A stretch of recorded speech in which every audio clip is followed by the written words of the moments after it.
أعوذ بالله من الشيطان الرجيم. بسم الله الرحمن الرحيم. ألف لام را. تلك آيات الكتاب الحكيم. أكان للناس عجبا أن أوحينا إلى رجل منهم أن أنذر الناس وبشر الذين آمنوا أن لهم قدم صدق عند ربهم. قال الكافرون إن هذا لساحر مبين. إن ربكم الله الذي خلق السماوات والأرض في 6 أيام ثم استوى على العرش يدبر الأمر ما من شفيع إلا من بعد إذنه. ذلكم الله ربكم فاعبدوه أفلا تذكرون. إليه مرجعكم جميعا وعد الله حقا إنه يبدأ الخلق ثم يعيده ليجزي الذين آمنوا وعملوا الصالحات بالقسط والذين كفروا لهم شراب من حميم وعذاب أليم بما كانوا يكفرون. هو الذي جعل الشمس ضياء والقمر نورا وقدره منازل لتعلموا عدد السنين والحساب. ما خلق الله ذلك إلا بالحق يفصل الآيات لقوم يعلمون.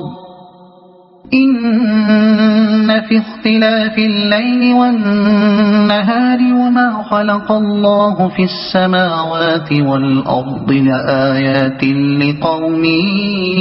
يتقون. إن الذين لا يرجون لقاءنا ورضوا بالحياة الدنيا واطمأنوا بها والذين هم عن آياتنا غافلون أولئك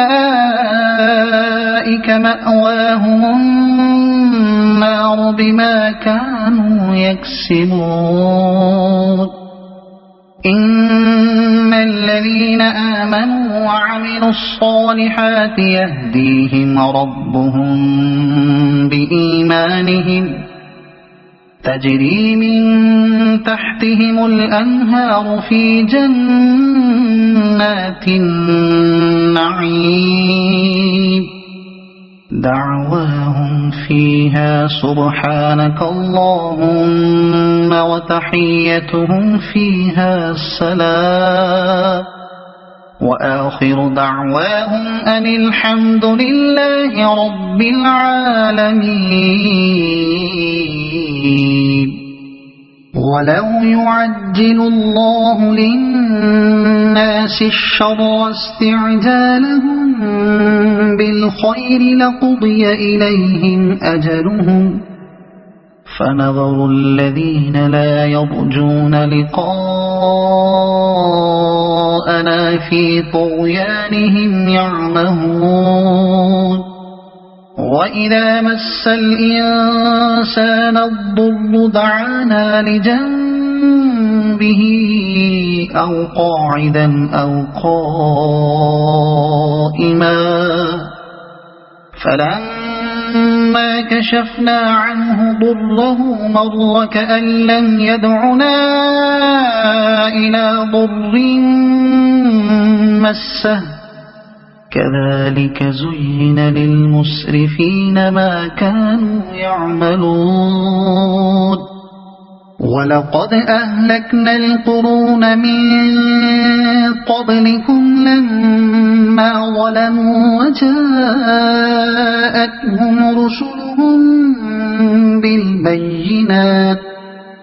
وجاءتهم رسلهم بالبينات وما كانوا ليؤمنوا كذلك نجزي القوم المجرمين ثم جعلناكم خلائف في الأرض من بعدهم لننظر كيف تعملون وإذا تتلى عليهم آياتنا بينات قال الذين لا يرجون لقاء نأت بقرآن غير هذا أو بدله قل ما يكون لي أن أبدله من تلقاء نفسي إن أتبع إلا ما يوحى إلي إني أخاف إن عصيت ربي عذاب يوم عظيم قل لو شاء الله ما تلوته عليكم ولا أدراكم به فقد لبثت فيكم عمرا من قبله أفلا تعقلون فمن أظلم ممن افترى على الله كذبا أو كذب بآياته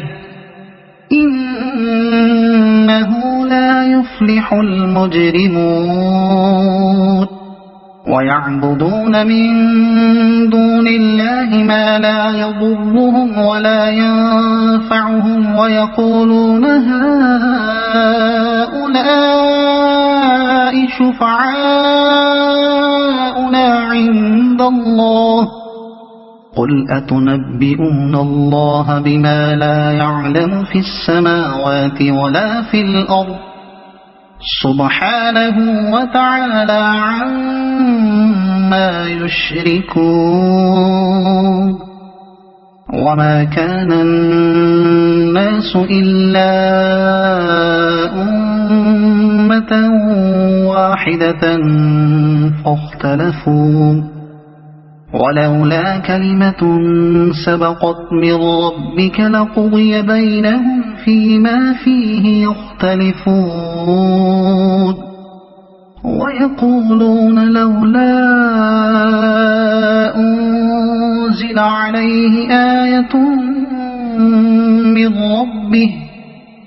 فقل إنما الغيب لله فانتظروا إني معكم من المنتظرين وإذا أذقنا الناس رحمة من بعد ضراء مستهم إذا لهم مكر في آياتنا قل الله أسرع مكرا إن رسلنا يكتبون ما تمكرون هو الذي يسيركم في البر والبحر حتى إذا كنتم في الفلك وجرين بهم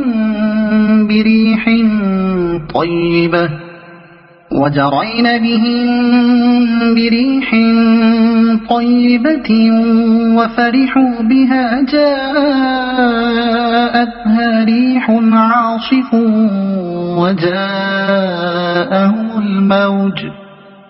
وجاءهم الموج من كل مكان وظنوا أنهم أحيط بهم دعوا الله مخلصين له الدين لئن أنجيتنا من هذه لنكونن من الشاكرين فلما أنجاهم إذا هم يبغون في الأرض بغير الحق يا أيها الناس إنما بغيكم على أنفسكم متاع الحياة الدنيا ثم إلينا مرجعكم فننبئكم بما كنتم تعملون إنما مثل الحياة الدنيا كماء أنزلناه من السماء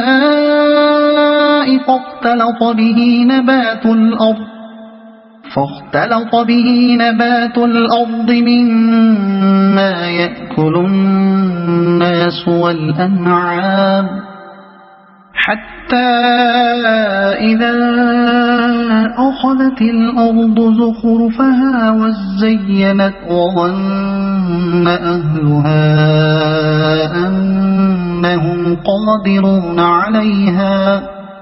أنهم قادرون عليها أتاها أمرنا ليلا أو نهارا فجعلناها حصيدا كأن لم تغن بالأمس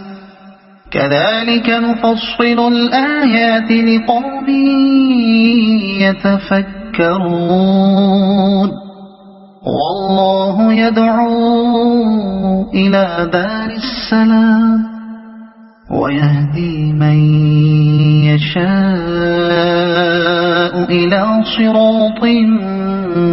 مستقيم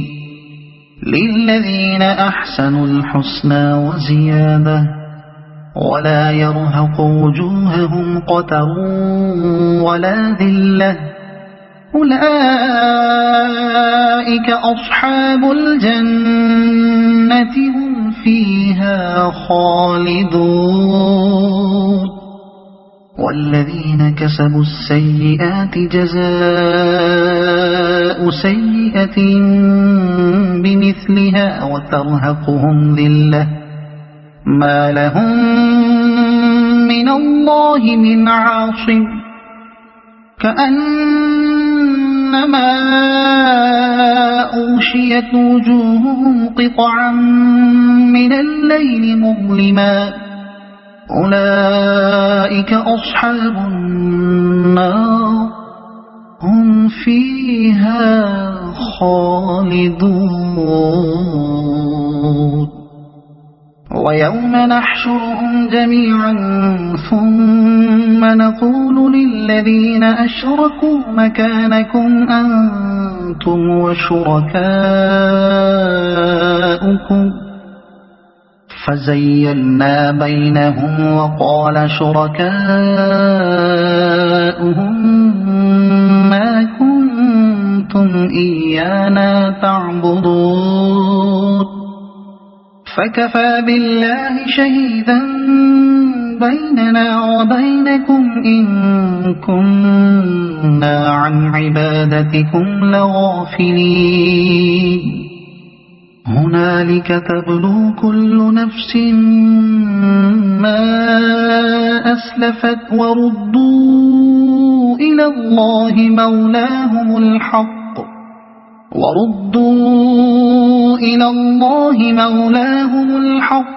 وضل عنهم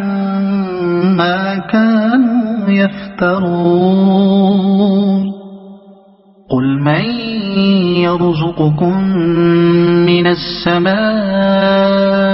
والأرض أم من يملك السمع والأبصار ومن يخرج الحي من الميت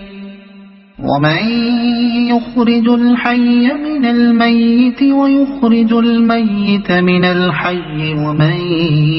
يدبر الأمر فسيقولون الله فقل أفلا تتقون فذلكم الله ربكم الحق فماذا بعد الحق إلا الضلال فأنى تصرفون كذلك حقت كلمة ربك على الذين فسقوا أنهم لا يؤمنون قل هل من شركائكم من يبدأ الخلق ثم يعيده قل الله يبدأ الخلق ثم يعيده فأنى تؤفكون قل هل من شركائكم من يهدي إلى الحق قل الله يهدي للحق أفمن يهدي إلى الحق أحق أن يتبع أم من لا يهدي إلا أن يهدى فما لكم كيف تحكمون وما يتبع أكثرهم إلا ظنا إن الظن لا يغني من الحق شيئا إن الله عليم بما يفعلون وما كان هذا القرآن أن يفترى من دون الله ولكن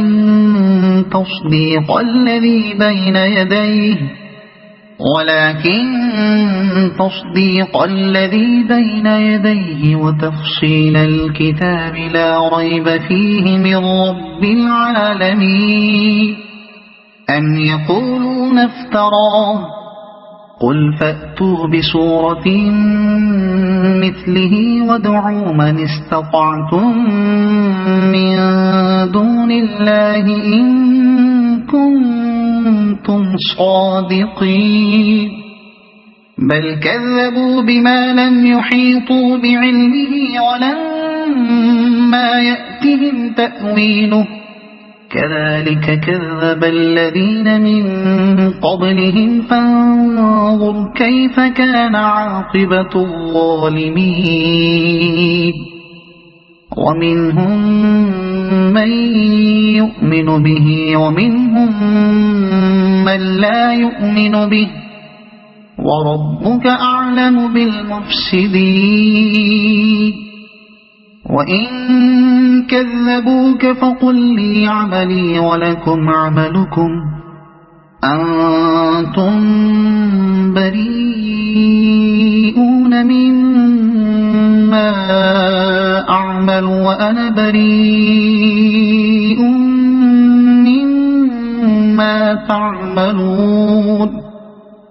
ومنهم من يستمعون إليك أفأنت تسمع الصم ولو كانوا لا يعقلون ومنهم من ينظر إليك أفأنت تهدي العمي ولو كانوا لا يبصرون إن الله لا يظلم الناس شيئا ولكن الناس أنفسهم يظلمون ويوم يحشرهم كأن لم يلبثوا إلا ساعة من النهار يتعارفون بينهم قد خسر الذين كذبوا بلقاء الله وما كانوا مهتدين وإما نرينك نرينك بعض الذي نعدهم أو نتوفينك فإلينا مرجعهم ثم الله شهيد على ما يفعلون ولكل أمة رسول فإذا جاء رسولهم قضي بينهم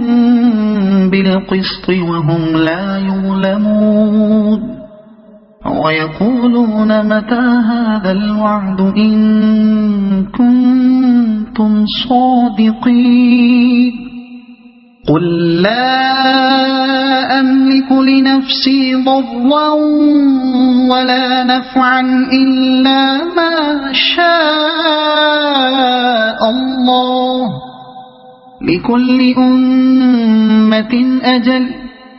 إذا جاء أجلهم فلا يستأخرون ساعة ولا يستقدمون قل أرأيتم إن أتاكم عذابه بياتا أو نهارا ما لا يستعجل منه المجرمون أثم إذا ما وقع آمنتم به الآن وقد كنتم به تستعجلون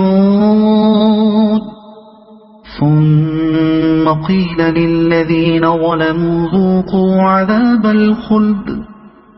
هل تجزون إلا بما كنتم تكسبون ويستنبئونك أحق هو قل إي وربي إنه لحق وما أنتم بمعجزين ولو أن لكل نفس ظلمت ما في الأرض لافتدت به وأسروا الندامة لما رأوا العذاب وقضي بينهم بالقسط وهم لا يظلمون ألا إن لله ما في السماوات والأرض ألا إن وعد الله حق ولكن أكثرهم لا يعلمون هو يحيي ويميت وإليه ترجعون يا أيها الناس قد جاءتكم موعظة من ربكم وشفاء لما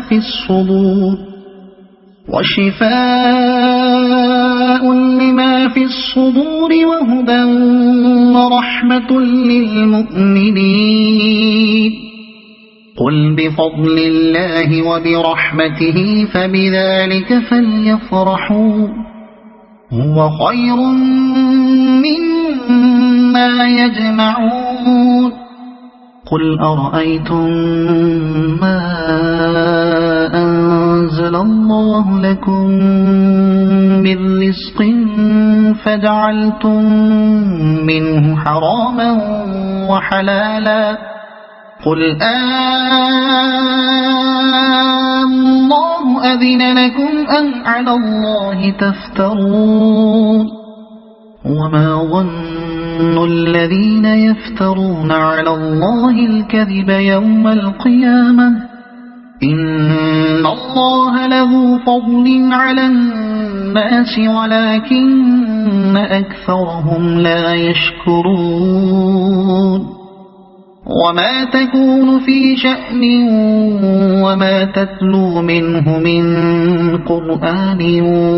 ولا تعملون من عمل إلا كنا عليكم شهودا إذ تفيضون فيه وما يعزب عن ربك من مثقال ذرة في الأرض ولا في السماء ولا أصغر من ذلك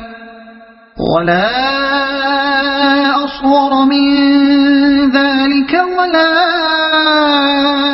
أكبر إلا في كتاب مبين ألا إن أولياء الله لا خوف عليهم ولا هم يحزنون الذين آمنوا وكانوا يتقون لهم البشرى في الحياة الدنيا وفي الآخرة لا تبديل لكلمات الله ذلك هو الفوز العظيم ولا يحزنك قولهم إن العزة لله جميعا هو السميع العليم ألا إن لله من في السماوات ومن في الأرض وما يتبع الذين يدعون من دون الله شركاء إن يتبعون إلا الظن وإن هم إلا يخرصون هو الذي جعل لكم الليل لتسكنوا فيه والنهار مبصرا إن في ذلك لآيات لقوم يسمعون قالوا اتخذ الله ولدا سبحانه هو الغني له ما في السماوات وما في الأرض إن عندكم من سلطان بهذا أتقولون على الله ما لا تعلمون قل إن الذين يفترون على الله الكذب لا يفلحون متاع في الدنيا ثم إلينا مرجعهم ثم نذيقهم العذاب الشديد بما كانوا يكفرون واتل عليهم نبأ نوح إذ قال لقومه يا قوم إن كان كبر عليكم مقامي وتذكيري بآيات الله فعلى الله توكلت فأجمعوا أمركم وشركاءكم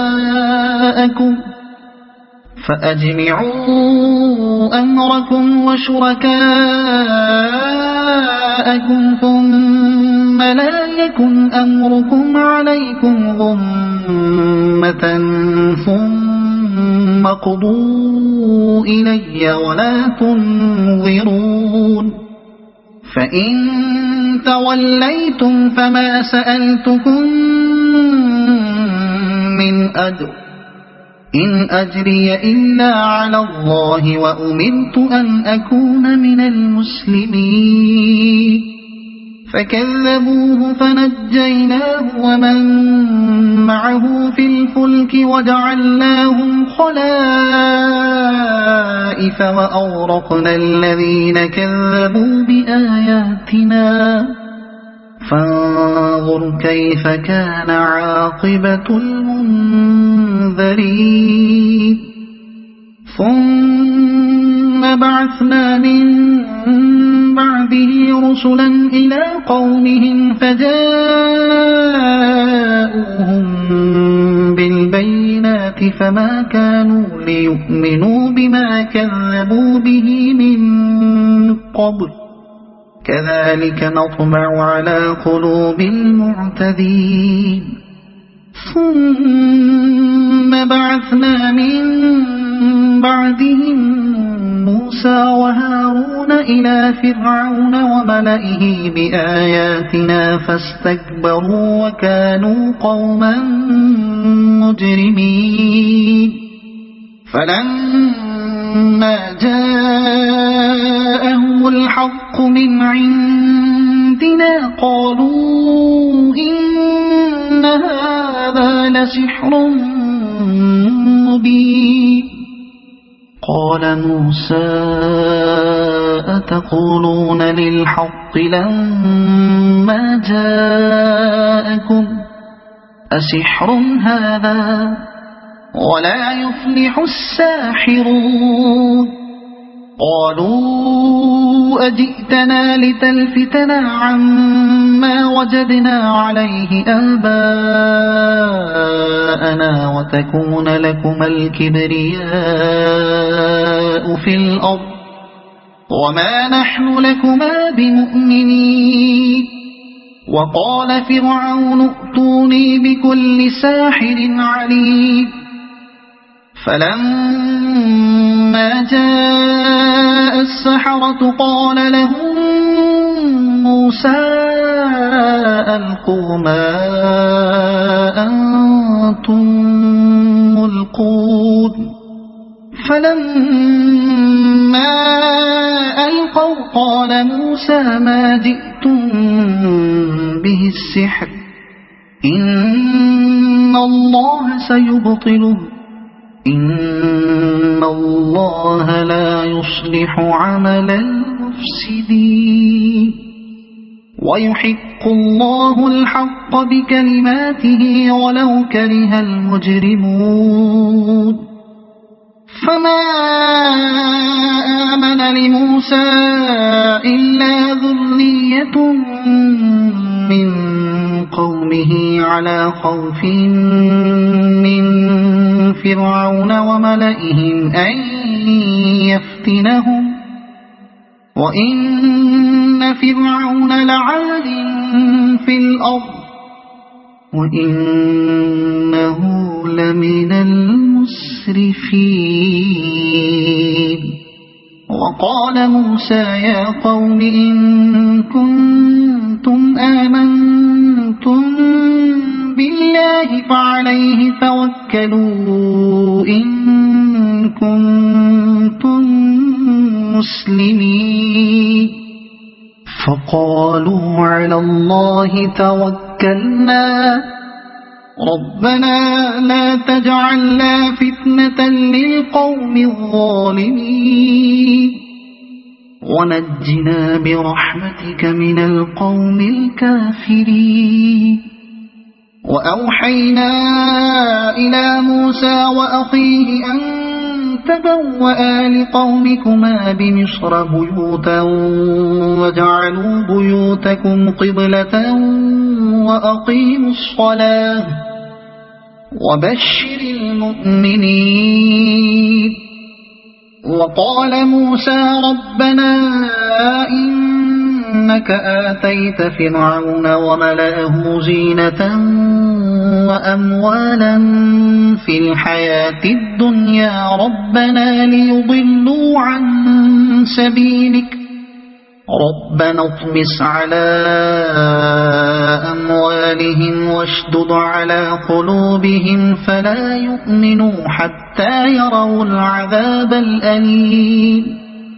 قال قد أجيبت دعوتكما فاستقيما ولا تتبعان سبيل الذين لا يعلمون وجاوزنا ببني إسرائيل البحر فأتبعهم فرعون وجنوده بغيا وعدوا حتى إذا أدركه الغرق قال آمنت أنه لا إله إلا الذي آمنت به بنو إسرائيل وأنا من المسلمين الآن وقد عصيت قبل وكنت من المفسدين فاليوم ننجيك ببدنك لتكون لمن خلفك آية وإن كثيرا من الناس عن آياتنا لغافلون ولقد بوأنا بني إسرائيل مبوأ صدق ورزقناهم من الطيبات فما اختلفوا حتى جاءهم العلم إن ربك يقضي بينهم يوم القيامة فيما كانوا فيه يختلفون فإن كنت في شك مما أنزلنا إليك فاسأل الذين يقرؤون الكتاب من قبلك لقد جاءك الحق من ربك فلا تكونن من الممترين ولا تكونن من الذين كذبوا بآيات الله فتكون من الخاسرين إن الذين حقت عليهم كلمة ربك لا يؤمنون ولو جاءتهم كل آية حتى يروا العذاب الأليم فلولا كانت قرية آمنت فنفعها إيمانها إلا قوم يونس لما آمنوا كشفنا عنهم عذاب الخزي في الحياة الدنيا ومتعناهم إلى حين ولو شاء ربك لآمن من في الأرض كلهم جميعا أفأنت تكره الناس حتى يكونوا مؤمنين وما كان لنفس أن تؤمن إلا بإذن الله ويجعل الرجس على الذين لا يعقلون قل انظروا ماذا في السماوات والأرض وما تغني الآيات والنذر عن قوم لا يؤمنون فهل ينتظرون إلا مثل أيام الذين خلوا من قبلهم قل فانتظروا إني معكم من المنتظرين ثم ننجي رسلنا والذين آمنوا كذلك حقا علينا ننجي المؤمنين قل يا أيها الناس إن كنتم في شك من ديني فلا أعبد الذين تعبدون من دون الله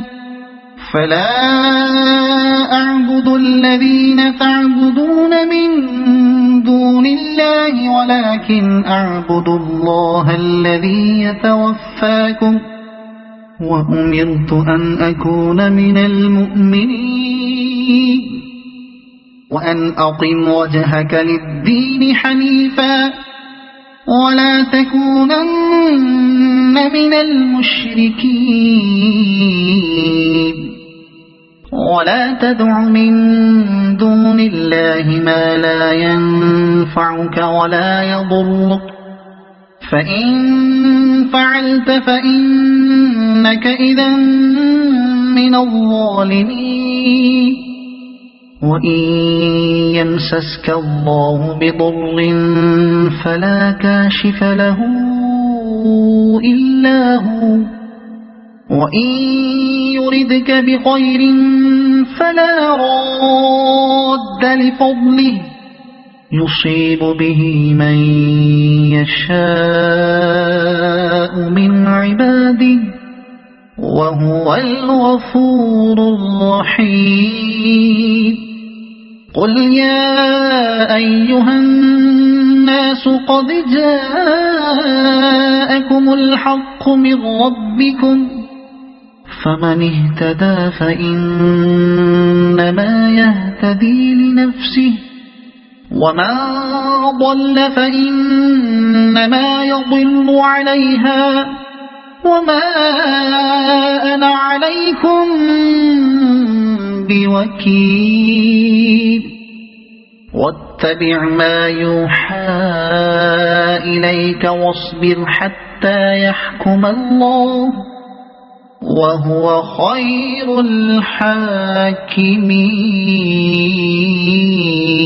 الحاكمين صدق الله العظيم